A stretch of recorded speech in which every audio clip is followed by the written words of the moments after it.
Today we'll be learning how to animate hair blowing in the wind using the flipbook. Of course, you can use any background or illustration, or you can download mine at Gumroad, link is below. So make sure you convert your layers to tracks, and let's go down to this group. And you can see we have a foreground, which is the car and the woman driving it, and we have the background, which is the sky, which of course later you can add anything you like in the background.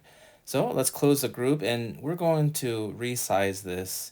So just grab the handles and just make it so you can't see the empty parts of the car. We want just the car showing here. Okay, that looks good. And just to know, there are so many ways to animate hair. This is just one of the ways that I like doing it using the flipbook. Let's go back into this group now. And we want to go to the background track right here. Click on that and then add track.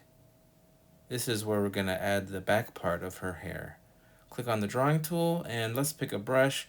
We're going to stick with inking and technical pen, and we're going to use black.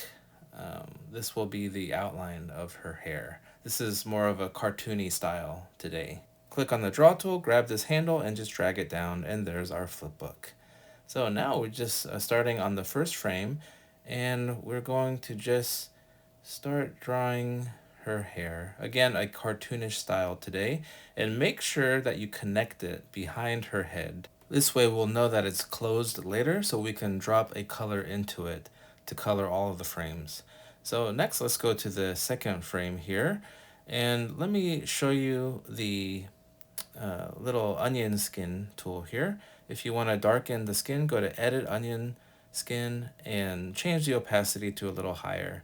Then you can clearly see the other frames. That's just a little side tip here. Okay, again, let's go back to the second frame. And now you can outline the hair, but kind of adjust it just a little because the wind is blowing through her hair and it's going to be moving naturally. So doesn't have to be exactly like the first frame. In fact, it shouldn't be like exactly like the first frame. Again, the third frame here. If you make mistakes, 2 fingers to undo. And just, again, make small adjustments so that it doesn't look the same as the previous, but it's pretty close.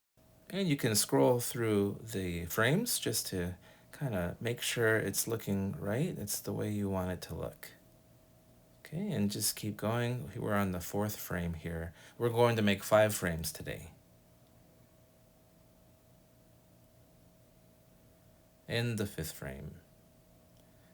Again, do it pretty close, but not exactly the way that the others are looking.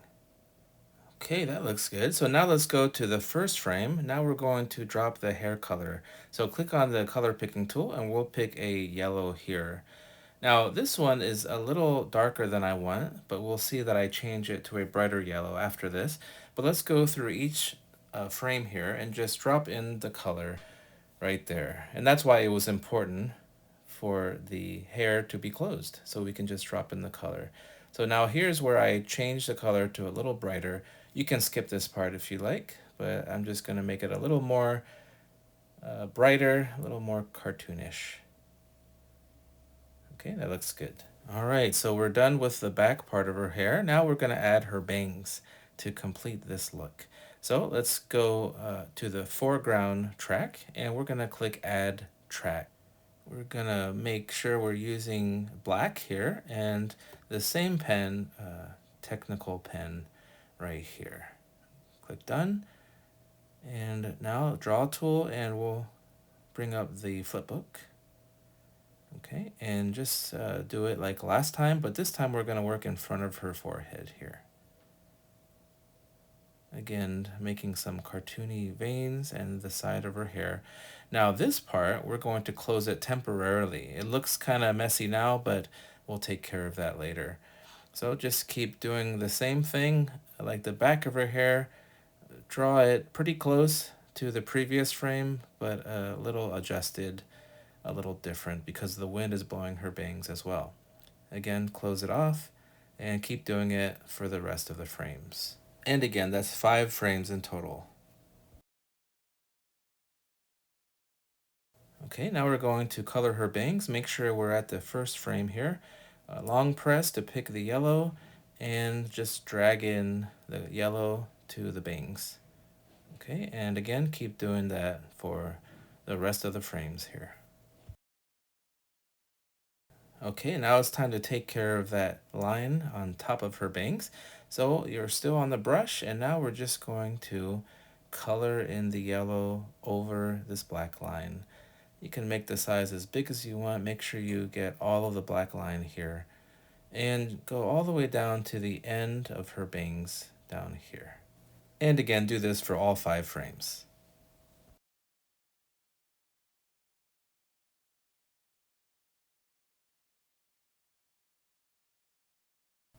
Okay, that should do it. Click done.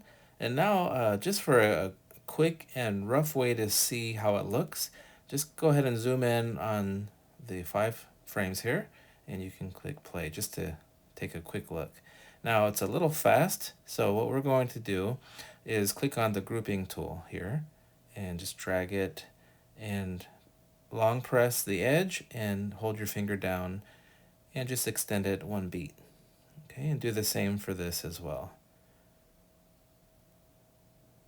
Right there. Okay, take a quick look, and that's a lot better. Now, once you're 100% happy with what you have, this is where we can start grouping things together. But again, make sure you're happy with it. Click on the group tool, select everything, long press, and group this together. Long press and duplicate. Do this a few times, and you will actually be able to group these clips as well. So with the group tool still enabled, drag the line all the way through, long press and group. Long press and duplicate. This kind of makes it a little quicker to do. Okay, and just keep doing that until you reach the end of the timeline. And now do the same thing for the bangs. Bring it to the beginning here, click the grouping tool, and long press, and group. Long press and duplicate. Long press, duplicate. Long press, duplicate, as many times as you want. And then group these, and you can even zoom out and do it. Long press, group, and then long press and duplicate. Again, do this as long as it takes to reach the end of the timeline. And unclick the group button here.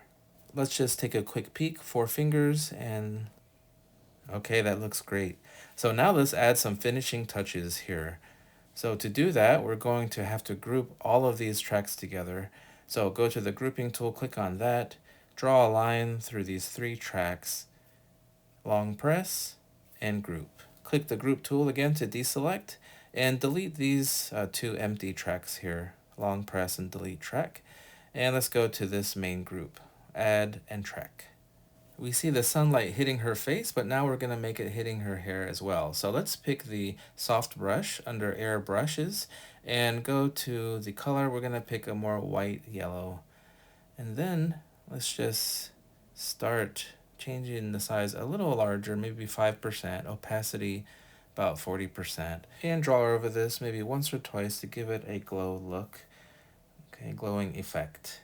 Now go to the track, long press, and mask. We want a clipping mask, so it's contained only on her hair. Long press, blend mode is add.